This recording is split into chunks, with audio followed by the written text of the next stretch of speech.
Bueno, pues hoy tenemos el lujo y el placer de tener a Juan Ramón Gallo aquí. Hemos discutido muchísimo, pero muchísimo, nos hemos dado durísimo, pero yo creo que somos buenos amigos, sí, tenemos una relación fantástica, es una persona maravillosa con la que siempre es un lujo discutir porque nunca se enfada y respeta al adversario, no va nunca a lo personal. Yo creo que es uno de los combatientes en debate de ideas más blanco y más limpio que hay en nuestra querida España. Bueno. Juan Ramón, un lujo tenerte aquí. Bueno, pues muchas gracias por la invitación y por la presentación. Yo le voy a contar a nuestros... yo te tengo muchísimo respeto, Juan Ramón. Yo esto no te lo he dicho nunca, pero te lo voy a decir ahora en antena, porque yo te vi empezar, ¿no? Te conocí en el 2008 y has tenido una evolución brutal, brutal. Venías del mundo más de la historia de las doctrinas, bueno, que sigues ahí, o que has hecho un libro de Marx, a darnos cuenta, ¿no? Pero claro, yo voy a un debate contigo y te has estudiado los datos de empleo, te sabes los datos de empleo de puta madre, ¿no? Entonces, claro, esa evolución, o sea, ¿cómo empiezas, no? O sea, empiezas estudiando Derecho y ¿por qué te pasas a la economía tan rápido, no? No, o sea, yo empiezo estudiando Economía. O sea, vale. Yo empiezo en 2002 la licenciatura de Economía y luego en 2003... Empiezo la de Derecho también. Vale, o sea, hiciste la doble licenciatura. Bueno, realmente no es doble, hice las dos por separado porque no existía, en la Universidad de Valencia no existía doble licenciatura Economía y Derecho, sí estaba Administración de Empresas y Derecho, pero yo no quería Administración de Empresas, quería Economía. Entonces, inicié 2002, ya digo, Economía y en 2003 Derecho. Terminé Economía en 2007 y Derecho en 2009, porque en 2007 me vine a Madrid y era más complicado, no estaba sobre el terreno compatibilizarlo, ¿no? Y nada, empecé Derecho sobre todo porque la economía me apasionaba y necesitaba también ciertos conceptos jurídicos, pues bueno, propiedad, contratos, obligaciones, todo eso, entenderlo bien, la parte más de teoría general del derecho y sobre todo el derecho civil, del derecho mercantil, es lo que más me interesaba y me apasionaba de la mezcla entre economía y derecho. Ya luego toda la parte más de derecho administrativo, derecho procesal, todo eso la verdad que no me interesa en absoluto porque no es instrumental para la economía. Y eso así fue como, bueno, lo que estudié y cómo me formé en un inicio. Oye, yo soy socialdemócrata desde pequeñito. ¿Tú eres liberal desde pequeñito también o cómo te surge la inquietud? Bueno, yo sí me consideraba más o menos liberal, visto en retrospectiva diría que era socialdemócrata en un principio, pero no me habría considerado así, desde luego, y sí voy evolucionando pues hacia posiciones cada vez más liberales. Primero leí bastante joven, yo creo que todavía estaba en primero de bachillerato, La economía en una lección de Henry Hazlitt, que es un libro... más allá de la crítica que haga al keynesianismo, me parece que es un libro desde un escrito desde... Primero bachillerato era, en aquel momento, era 17 años. 16 no años, está mal, sí. No está mal. Creo que es un libro que, más allá de la crítica específica que haga al keynesianismo, está muy bien porque te muestra, bueno, es lo que dicen en las primeras páginas, ¿no? Que el economista no se ha de quedar en lo que observa directamente, sino que ha de pensar en lo que no se ve y en lo que sucede más a largo plazo. Y ese enfoque aplicado a muchos ejemplos de, oye, pues si incrementamos el gasto público se crea empleo. Sí, vale, pero se crea empleo en un lado y a lo mejor se destruye en otro o se deja de crear en el futuro. Ese tipo de perspectiva que, claro, a un chaval de 16 años pues no se lo había planteado nunca, y dices, ostras, que esto es mucho más complejo y mucho más rico de quedarte en la superficie del fenómeno. Y a partir de ahí pues pasé a Hayek, pasé a Mises, pasé a Rothbard, pasé a Hoppe, pasé a Jesús Huerta de Soto aquí en Madrid. De hecho, por eso luego me vine a trabajar y a estudiar el doctorado en Madrid y bueno, pues así evolucioné. ¿Y quién te va orientando? ¿Tú ibas eligiendo los libros o...? Sí, bueno... ¿O en la facultad te iban a ayudar? No. En la facultad la escuela austríaca es muy poco tratada. Hombre, ¿no? Sí está, pero no es generalista. Sobre todo en historia del pensamiento económico, ahí sí. Bueno, y en los modelos de inversión y de acumulación de capital son de von Bauer y de la escuela austríaca, ¿no? Pero no te... O sea, obviamente... que el manual no te dice que es escuela austríaca, pero hay ideas que están dentro de... Sí, toda la concepción del capital y del interés viene de von Bauer, que efectivamente... pero no lo estudias como tal, y desde luego a Mises, Hayek, alguna cosilla, pero muy de pasada, y ya pues Rothbard y demás ni siquiera aparece, ¿no? La verdad es que la economía en una lección me llegó en un documento Word de estos cutres y difícil de leer, y claro, a partir de ahí ya te empiezas a interesar. Surgió en esas fechas también liberalismo.org, que es una web que ahora pues ya no se visita mucho, pero que en su momento sirvió a mucha gente para orientarse en lecturas. Y bueno, pues ahí te explicaban que era la escuela austríaca, de la que formaba parte Hazlitt, el autor de La economía en una lección, y dices, bueno, pues ¿qué otros autores están ahí? Pues está Hayek, está Mises, luego buscas referencias en España, esto estoy hablando pues 2001-2002, que es cuando Internet ya empieza a estar más extendido en España y por tanto te permite hacer búsquedas y hacer conexiones. Pero bueno, aquí en España, ¿quién es una referencia en esto? Jesús Huerta de Soto. Pues conoces Unión Editorial, que es una editorial, no es propiedad de Huerta de Soto, aunque sí es accionista, que publica libros pues, de Mises, de Hayek, de Rothbard, de todos estos. Entonces, a partir de ahí dices, oye, pues me voy a ir comprando libros para ir empapándome de todo esto y poco a poco, pues a través de Internet y de lecturas, vas abriendo camino. Oye, y luego hablamos un poco de economía en general, pero otra cosa que me encanta de ti, ¿no? Claro, la gente dice que somos los top 3 economistas mediáticos, pues siempre salimos en todos los rankings, Rayo, Daniel Lacalle y yo, ¿no? Pero claro, es que, sobre todo a mí, vamos, es que Rayo nos ha pasado por la derecha. O sea, es que no sé, o sea, ¿cómo te montas esa estrategia en redes, en YouTube, ¿no? Tú todo autodidacta y por tu cuenta, o sea, cuéntanos cuánta influencia real tienes, ¿no? Bueno, eso no lo sé, cuánta influencia. Bueno, es tremenda, Juan Ramón, joder, yo es que te miro todos los indicadores, los que yo sigo y claro, es que empezamos más o menos igual hace 5 o 10 años y es que, o sea, te has hecho, o sea, lo que es un influencer en redes muy potente. También es verdad que yo creo que es, no sé si la persona, pero de las personas que más trabaja en España, es un adicto al trabajo. Sí, eso es vamos verdad. por ahí, yo creo que no sabe disfrutar, porque yo estoy disfrutor, entonces nos vamos a otra ciudad de un debate, me voy a dar un paseo, él se queda currando, tiene que mandar un artículo, se le ha olvidado preparar una clase, ¿no? O sea, eres un trabajador... sí, horas le echo muchos. No, yo doy fe, la limitación de jornada horaria a mí no me bueno, pero además de horas sacas productividad, porque tienes impacto y una... ¿no? Sí. O sea, no tienes seguidores, tú tienes un ejército de fans, o sea, ¿no? Bueno, generas una fidelidad con tus... Yo lo sé, porque a mí me ponen a parir, luego cuando me conocen no, gente muy educada y tal, pero como tenemos debates y confrontación, sus seguidores en redes, son muy fidelizados. En redes es verdad que se tiende todo a exagerar y muchas cosas de las que se dicen en redes luego en persona efectivamente no se dirían nunca, pero bueno, sí, a ver, yo creo que las redes sí me han ayudado mucho a ampliar el mensaje.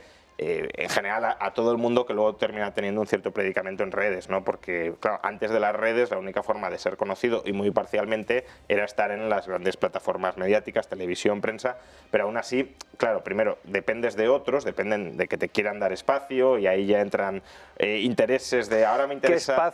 ¿Qué espacio? Claro. Uy, estás ganando mucha popularidad, pues te voy a recortar el espacio porque no me interesa que la ganes tanto. Entonces, y en prensa, bueno, a lo mejor tienes una columna fija, pero tampoco sabes cuánta gente la lee, tampoco la gente que la va a leer va a ser mucha, probablemente, vamos, aunque sea en un medio grande. Entonces, sí, tienes influencia, pero es una influencia más controlada desde quien maneja esos medios. Y por tanto, desde quien influye en quien maneja esos medios, que suele ser la política, y tener un discurso antipolítico desde medios es complicado porque en algún momento te cortan las alas. Pero tú no tienes un discurso antipolítico, tú lo que tienes es unas ideas con mucha convicción y el político que no encaja con tus ideas le criticas, bueno, claro. pero eso no es ser antipolítico. Bueno, o sea, yo creo que es al revés, lo que tú haces es generar debate. Oye, yo muchas veces no estoy de acuerdo contigo, pero uno en una democracia tiene que respetar las ideas del otro y debatir. Supuesto. Luego ya hay mecanismos en la democracia para tomar decisiones y llegar a consensos, ¿no? Pero, joder, es que no, tú no eres antipolítico, en mi opinión. Depende cómo definas antipolítico. Claro. Es decir, desde luego... Antipolítico es un anarquista que cree que no cree en las instituciones y que acabaría... Tú no. Bueno, no sé. El horizonte a largo plazo es muy... Pero yo creo en otro tipo de instituciones más de base voluntaria. Pero es verdad que hay que ir muy gradualmente... Sí, pero no es un radical. O sea, bueno, que propones cambios que a la gente, a mucha gente no le gustan, bueno, vale, pero si eso es el debate, ¿no? Y lo respetas y luego, si luego se votan las elecciones y se decide en las elecciones. Sí, pero sí es un mensaje que va bastante a la raíz de cuál es la legitimidad del Estado para hacer ciertas cosas que desde mi punto de vista y desde los puntos de vista de otros liberales libertarios no debería hacer, ¿no? Y bueno, las redes sociales te permiten conectar directamente con la audiencia. Es verdad que aún así están intermediadas, porque si te cierran Twitter, pues pierdes todos esos seguidores. Si te cierran YouTube, pierdes todos esos seguidores. Es decir, que todavía creo que falta dar un paso en el desarrollo de las redes sociales de absoluta descentralización, que la red no sea capturable por nadie. Pero bueno, ya nos hemos quitado muchos intermediarios y eso te permite, como decía, conectar directamente con la audiencia. A través de Twitter, es verdad que he conectado con mucha gente, pero sobre todo yo creo que el salto en cuanto a difusión ha sido el canal de YouTube y la regularidad también del canal de YouTube, que más o menos la audiencia sepa que prácticamente todos los días va a tener nuevo contenido que intentas que no sea repetitivo de contenidos anteriores, sino cada día aportar algo nuevo o estar muy pegado al debate diario con unos enfoques más o menos compartidos, porque los valores son los que son, pero en cada debate diario tratar de ver cómo se puede interpretar o reinterpretar desde un enfoque liberal-libertario. Yo creo que eso sí que ha ayudado mucho y la predisposición a entrar en el debate con los comentaristas y afrontar las críticas, porque te sirven tanto a ti para mejorar argumentos cuanto al otro para intercambiar argumentos contigo y rectificar o afianzarse, pero en cualquier caso dialogar. Bueno, ya que han conocido al líder y a la persona un poquito más, eso de líder me parece un poco, pero bueno. Bueno, es que el programa es de líder. Sí, hay que encajarlo de alguna manera. Tú eres un líder, macho. Bueno. Sí, es que, joder, tú dices voy por allí y gente te sigue por las redes. Eso es tu lead, sí, bueno, ¿no? pero eso podría serlo incluso al que le sigan 10, bueno, ¿no? Pero también, ¿no? Oye, ¿cómo ves el mundo? Luego, si nos da tiempo, bajamos a España, pero es que España ya hablamos todos los días, ¿no? Venimos de un mundo muy de integración económica que hemos llamado globalización, ¿no? Donde ha habido una serie de eliminación de aranceles y de desarme arancelario, y vamos a un mundo desde Donald Trump, ¿no? 2016-17, con una intensidad de proteccionismo que parece que va más, ¿no?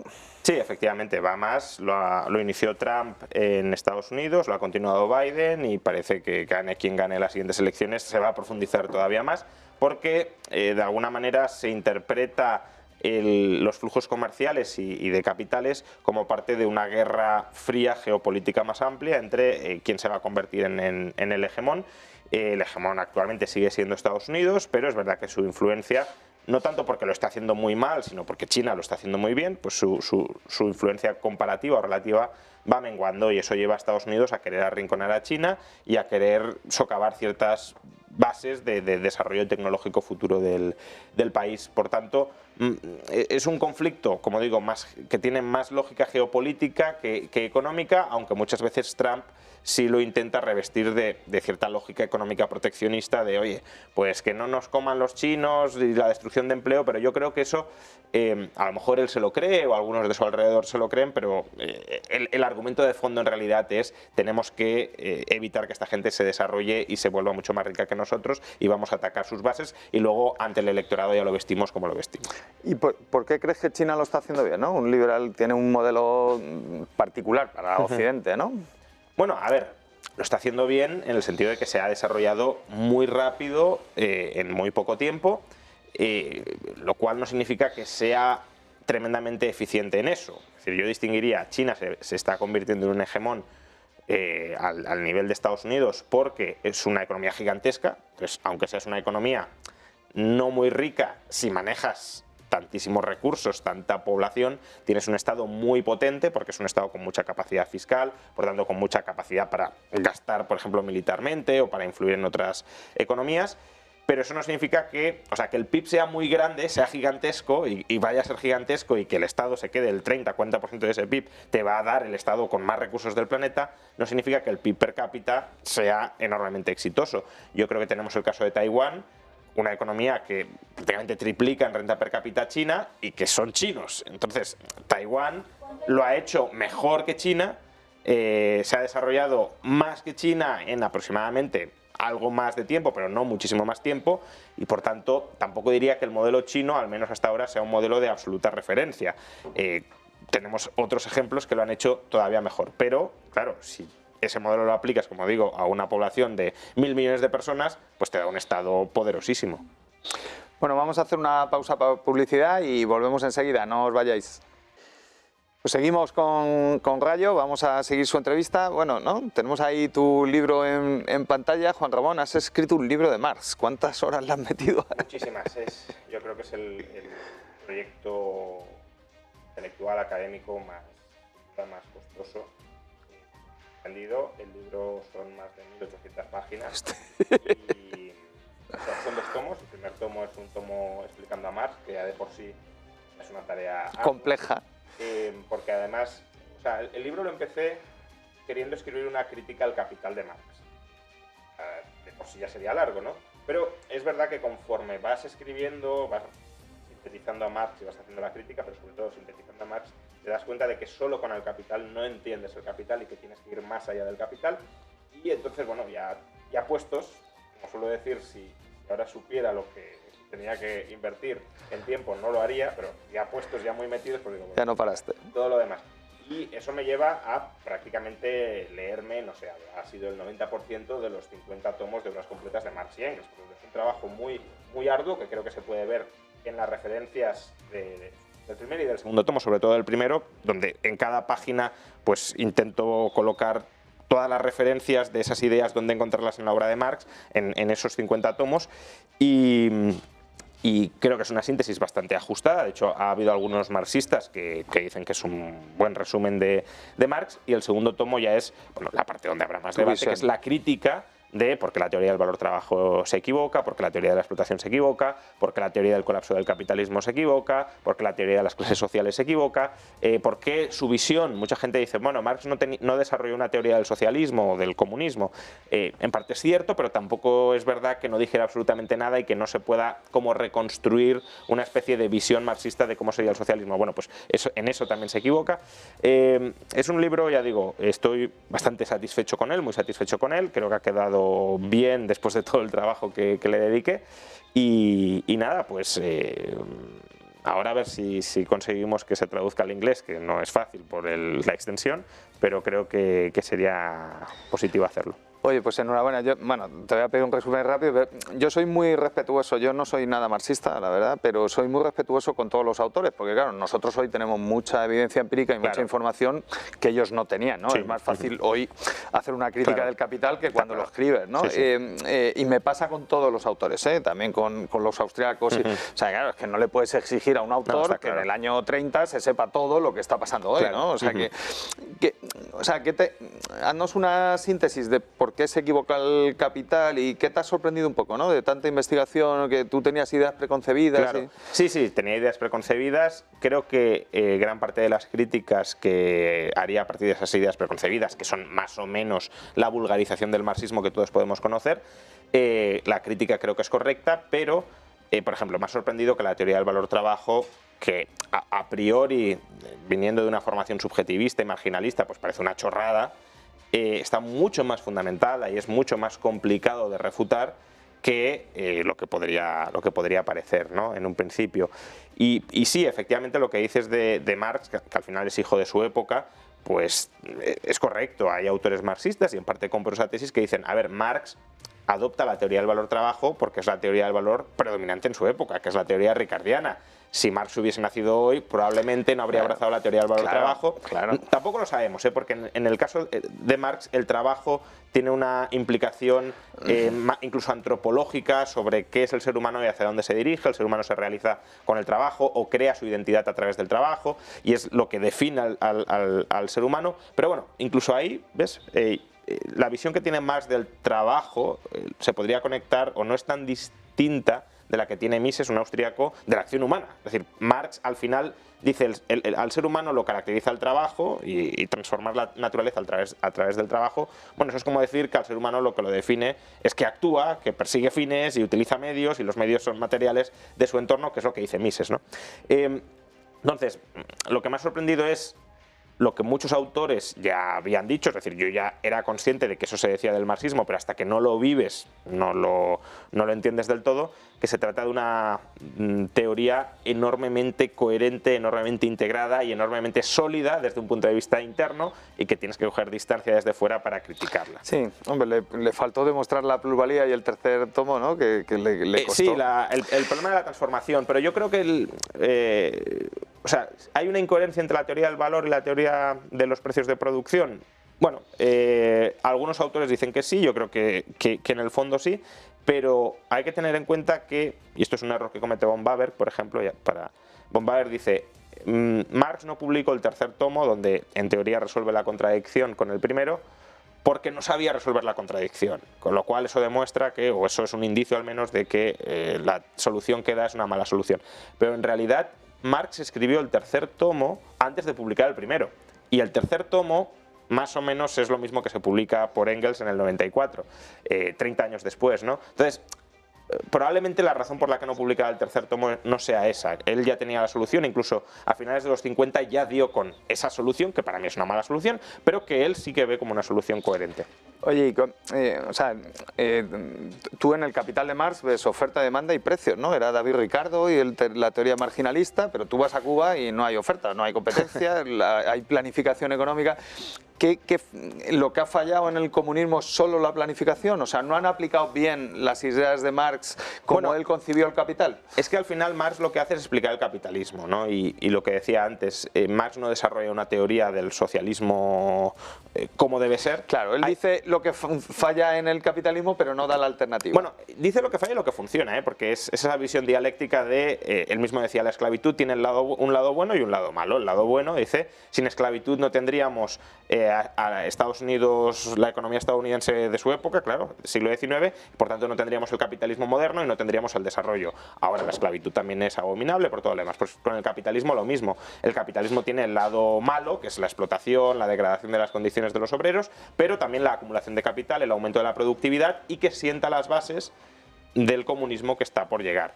Y él sí que tiene unas ideas pero muy generales, ¿no? De cómo sería el comunismo. Pues no habría explotación, no habría alienación, las decisiones las tomaríamos, bueno, eso no queda muy claro, pero entre todos y luego probablemente una élite especializada, pero no sería... él mismo dice que no habría división del trabajo en el comunismo, que yo por la mañana me puedo levantar para el panadero y acostar ingeniero, bueno, cosas así un poco estrambóticas, pero claro, ¿Cuba realmente sigue el modelo de Marx? Yo creo que sí, en el sentido de que la visión que él tiene del socialismo no se puede llevar a cabo sin esa nomenclatura y sin esa estatalización tan profunda de la sociedad, pero hay marxistas humanistas que te dicen, no, esto es una degradación casi del capitalismo, ¿no? Hay gente que dice que el estalinismo era capitalismo de Estado y que por tanto no es el socialismo tal como lo concebía Marx. Bueno, se nos acaba el tiempo. He intentado hacer una entrevista un poco diferente porque tenéis a Rayo todos los días opinando sobre temas de actualidad, no tenía sentido aquí, claro. ¿No? Creo que a mí me ha encantado, ha sido una entrevista deliciosa. Agradecerte que hayas venido. Nada, un placer. Agradecerte que seas como eras y bueno, eres un poco liberal, nadie es perfecto, pero no cambies. Yo creo que es un gusto debatir contigo, de verdad, Juan Ramón, y aunque estemos en desacuerdo... Nadie es perfecto, me dirían, porque soy demasiado, como me llama el profesor Huerta de Soto, tibio socialdemócrata. Es decir, me tengo que hacer más liberal todavía. Hombre, para llegar a Huerta te queda un poquito, bueno, hay que estar muy motivado. En banca soy más liberal que él, en otros asuntos quizá no. Bueno, porque él viene del sector y ahí tiene intereses propios. Bueno, eso ya no lo valoro.